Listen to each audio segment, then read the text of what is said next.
जोधपुर के ओसियां से खबर, जहां पर भाजपा विधायक भैराराम सियोल ने कांग्रेस के पूर्व विधायक दिव्या मदेरणा पर जोरदार हमला बोला और कहा कि पूर्व विधायक मदेरणा हार की बौखलाहट से भारी परेशान है। भाजपा के राज में ओसियां क्षेत्र में चहुमुखी विकास हो रहा है। पंचायत पुनर्गठन में बदलते भौगोलिक परिदृश्य से कांग्रेस खेमे में भारी हड़कंप है। उन्होंने ये बात तिमरी इलाके में 45 कृषि ट्रांसफार्मर्स को एक साथ किसानों में वितरित करने के दौरान कही है। के अंदर 226 करोड़ रुपए सड़कों का लाके दे दिया, इसलिए आपके अंदर इतनी बौखलाहट आ गई है। चारों तरफ ओसिया के चारों बाड़ा के अंदर, आपके गढ़ के अंदर, चुन्नी के अंदर भी पंचायत समिति लाके दे दी। आपकी आंखें फटी के फटी रह गई। भैराराम सियोल ने ये क्या जादू कर दिया। शामरों में पंचायत समिति, चेरे में पंचायत समिति, हथौड़ी में पंचायत समिति, उमेदनगर में पंचायत समिति, टिहरी नगर पालिका, नगर पालिका, जो आपने कार्यकर्ताओं ने सब कर दिया। इसलिए हाहाकार तो कांग्रेसियों में मच गया है। बीजेपी का कार्यकर्ता तो परम आनंद में जी रहा है और वो परम आनंद ले रहा है। आपने अब आपके 2028 से सपने भी चकना शुरू होने वाले हैं, 33 में भी होने वाले हैं, 42 के अंदर भी होने वाले हैं। तो वहीं मुख्यमंत्री भजनलाल शर्मा रविवार को यानी कि कल झुंझुनू जिले के दौरे पर आएंगे और मुख्यमंत्री सुबह 9:30 बजे प्रस्तावित कार्यक्रम के मुताबिक मंडावा पहुंचेंगे। यहां पर शाम के 4 बजे तक उनका पिलानी पहुंचने का भी कार्यक्रम है। इन 6.5 घंटों में मुख्यमंत्री 100 किलोमीटर का सफर तय करने के साथ साथ 11 सभाओं को भी संबोधित करेंगे, जहां पर उनका स्वागत होगा। इसके साथ सर्किट हाउस में आम जन की समस्याएं भी सुनने का कार्यक्रम है और अधिकारियों के साथ विकास कार्यों की भी समीक्षा करेंगे। इस दौरे में शेखावाटी की लाइफलाइन कहे जाने वाले यमुना के पानी को लेकर महत्वपूर्ण चर्चा होने वाली है। पिलानी में होने वाली बैठक में हरियाणा के अधिकारियों के अलावा मंत्री भी शामिल हो सकते हैं। प्रभारी मंत्री अविनाश गहलोत ने सर्किट हाउस में जिला स्तरीय अधिकारियों और प्रशासन के साथ बैठक की, कार्यक्रम की रूपरेखा तय की और आवश्यक दिशा निर्देश भी दिए हैं।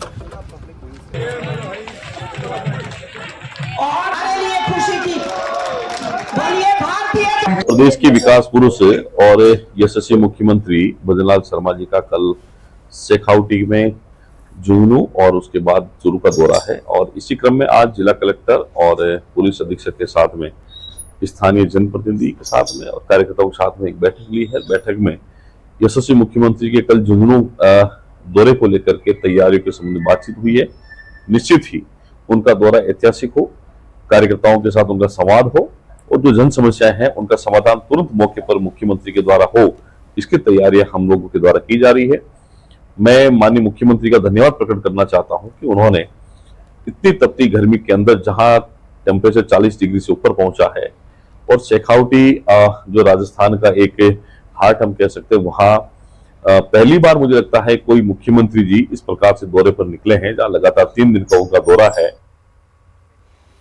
उधर सीकर में श्रीमाधोपुर के सरगोट में एक जनसभा को संबोधित करते हुए सीएम भजनलाल ने कहा कि हमने आम जन से शेखावाटी के क्षेत्र में यमुना का जल लाने की बात कही थी और इस पर हमने काम भी किया, लेकिन हरियाणा के चुनाव में कांग्रेस पार्टी ने उसके घोषणा पत्र में लिखा कि हरियाणा में कांग्रेस की सरकार बनने पर राजस्थान से किया गया यमुना जल समझौता रद्द कर दिया जाएगा। शेखावाटी के इलाके में यमुना का जल आने से किसानों को फायदा मिलेगा।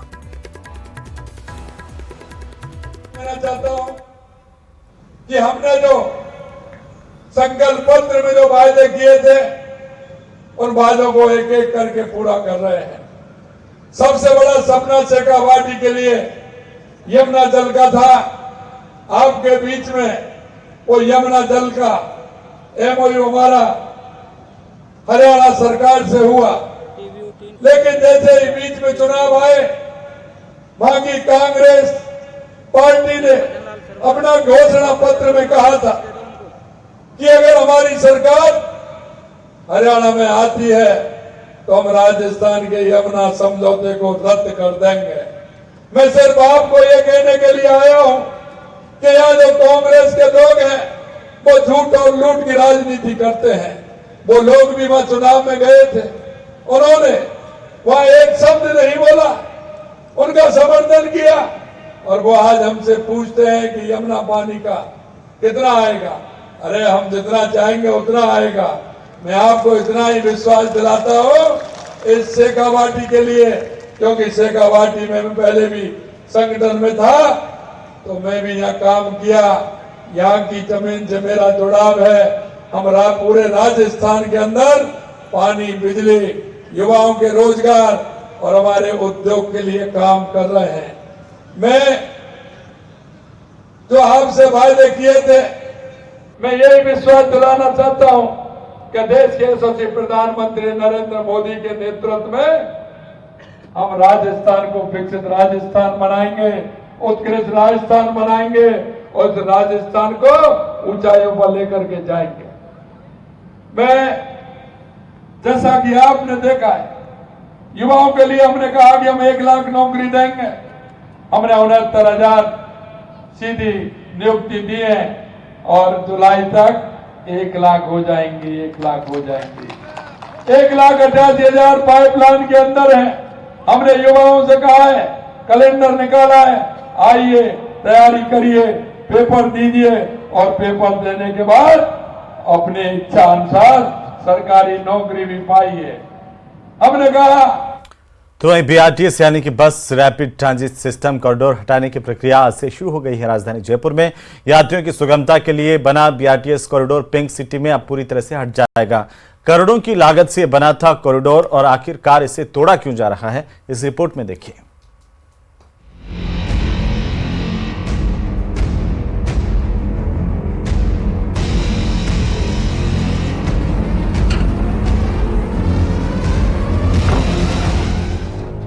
बीआरटीएस कॉरिडोर हटाने की प्रक्रिया शुरू।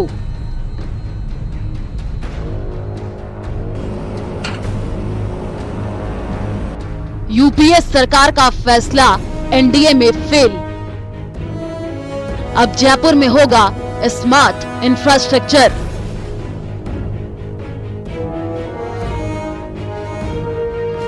नई ट्रैफिक नीति से यातायात होगा सुचारू।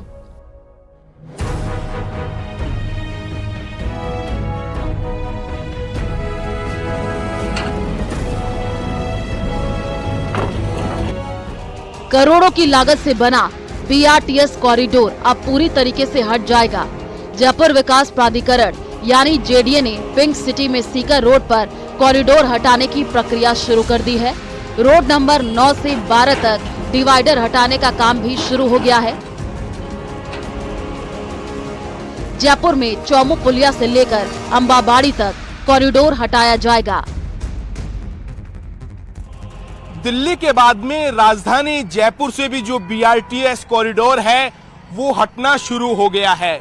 यूपीए गवर्नमेंट के कहा जा सकता है कि वक्त में इस बीआरटीएस कॉरिडोर का निर्माण करवाया गया था, लेकिन ये जो कॉरिडोर है कहा जा सकता है कि आम जन के लिए आफत बन गया था। ट्रैफिक जाम, बढ़ती रोड एक्सीडेंट की घटनाओं के लिए इस बीआरटीएस कॉरिडोर को जो है जिम्मेदार ठहराया जाता था। कुछ कहा जा सकता है कि रोड सेफ्टी जो सर्वे रिपोर्ट्स है उनके अंदर भी इस बीआरटीएस कॉरिडोर को ट्रैफिक जाम का सबसे बड़ा जो है वो कारण माना था। क्यों हटाया जा रहा है बीआरटीएस कॉरिडोर से बढ़ा ट्रैफिक जाम, डिवाइडर के कारण दुर्घटनाओं में वृद्धि, आमजन और दुकानदारों को आवागमन से परेशानी, कॉरिडोर में बसें न चलने से फैली अव्यवस्था। सर्वे विशेषज्ञों जनता ने बताया असुविधाजनक। विधानसभा में बीआरटीएस हटाने की घोषणा के बाद अब वास्तविक स्तर पर हटाने की कार्रवाई शुरू हो गई है। कॉरिडोर वीकेआई इलाके से शुरू होकर अंबाबाड़ी तक चरणबद्ध तरीके से हटाया जाएगा। वहीं न्यू सांगानेर रोड और अजमेर रोड से भी जल्द कॉरिडोर को हटाया जाना प्रस्तावित है। कॉरिडोर हटने के बाद सड़क चौड़ी की जाएगी। साथ ही इन रूट पर JDA smart traffic management system लागू करेगा, जिससे ट्रैफिक जाम और एक्सीडेंट की समस्याओं में कमी आएगी। राज्य की नई ट्रैफिक नीति में अब स्मार्ट इंफ्रास्ट्रक्चर, तकनीक आधारित समाधान और यातायात के सुचारू संचालन पर जोर दिया जा रहा है। 2009-10 में आई बीआरटीएस कॉरिडोर योजना, यूपीए सरकार लेकर आई बीआरटीएस कॉरिडोर। पूर्व सीएम अशोक गहलोत के कार्यकाल में हुआ निर्माण। जवाहरलाल नेहरू राष्ट्रीय शहरी नवीकरण मिशन के तहत मिली थी मंजूरी। योजना का मकसद था तेज और सेफ पब्लिक ट्रांसपोर्ट। केंद्र सरकार ने योजना को दी थी 80% फंडिंग। शेष फंडिंग राज्य सरकार और स्थानीय निकायों से हुई प्राप्त। बहरहाल बीआरटीएस कॉरिडोर हटने के बाद अब पिंक सिटी में वाहन सरपट दौड़ेंगे और डिवाइडर के कारण बढ़ रही दुर्घटनाओं में भी कमी आएगी। कहा जा सकता है कि विद्याधर नगर इलाके के अंदर रोड नंबर 9 से लेकर रोड नंबर 12 के बीच में इस कॉरिडोर को हटाने का जो काम है वो पहले चरण में शुरू कर दिया है। इसके बाद में माना ये जा रहा है कि अजमेर रोड और जो न्यू सांगानेर रोड के ऊपर इस बीआरटीएस कॉरिडोर का जो निर्माण किया गया है उसे भी हटाया जाएगा, जिससे यहाँ के लोगों को ट्रैफिक जाम से तो निजात मिलेगा ही मिलेगा, साथ ही साथ में जो सड़क की चौड़ाई है वो भी बढ़ जाएगी। न्यूज 18 राजस्थान के लिए सहयोगी अविनाश शर्मा के साथ रोशन शर्मा की रिपोर्ट। तो वहीं पश्चिम बंगाल में हुई हिंसा के बाद प्रदेश भर के हिंदू संगठनों ने आज सड़कों पर उतरकर विरोध प्रदर्शन किया और ममता बनर्जी के खिलाफ जमकर नारेबाजी की। इस रिपोर्ट में देखिए बंगाल की हिंसा के बाद प्रदेश के हिंदू संगठन किस कदर प्रदर्शन कर राष्ट्रपति शासन लगाने की मांग कर रहे हैं।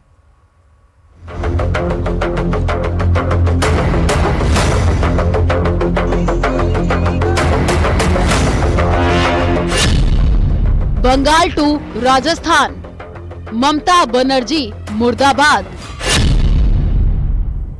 प्रदेश भर में प्रदर्शन, प्रेसिडेंट के नाम ज्ञापन।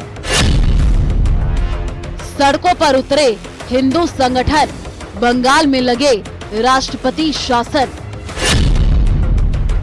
बंगाल में हिंसा, प्रदेश में उबाल।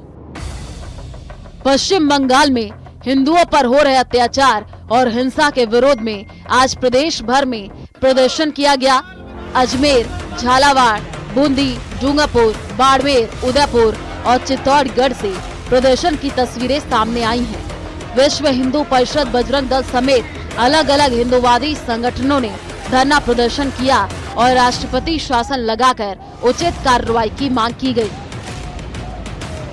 अजमेर में हिंदूवादी संगठनों ने कलेक्ट्रेट पर प्रदर्शन करते हुए राष्ट्रपति के नाम ज्ञापन सौंपा और उचित कार्रवाई की मांग की गई।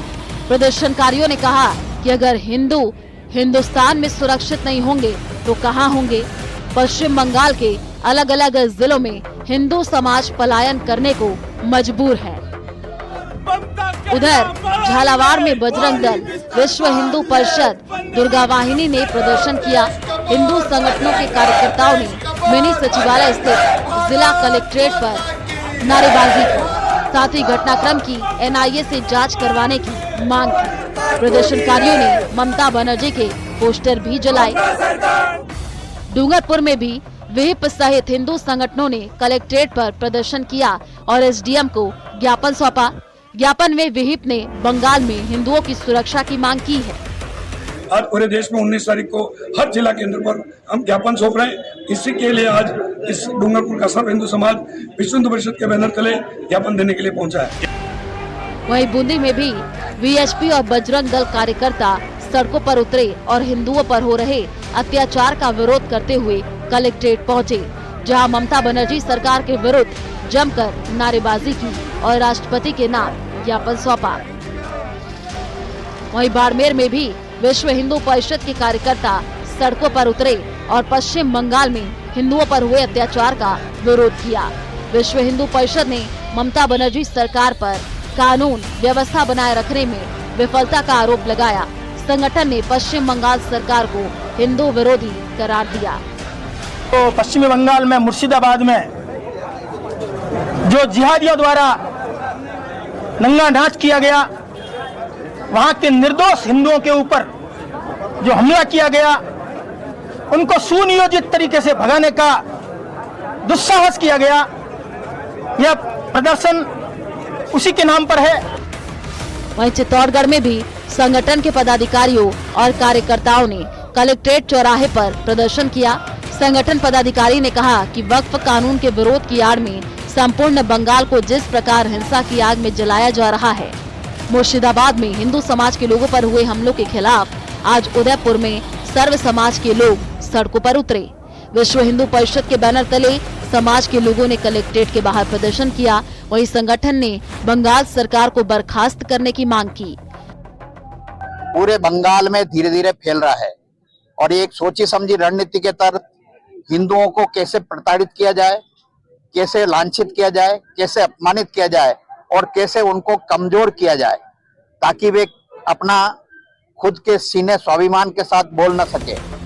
बंगाल हिंसा के खिलाफ हिंदू संगठनों के प्रदेश व्यापी प्रदर्शन में ममता बनर्जी के खिलाफ जमकर नारेबाजी की गई। इसके साथ ही राष्ट्रपति के नाम ज्ञापन सौंपकर कार्रवाई की मांग की गई। Bureau report, news 18 Rajasthan. तो वहीं राजधानी जयपुर में ईडी की कार्रवाई के खिलाफ कांग्रेस पार्टी का विरोध प्रदर्शन देखने को मिल रहा है और पूर्व एनएसयूआई के प्रदेशाध्यक्ष अभिषेक चौधरी के नेतृत्व में प्रदर्शन किया गया।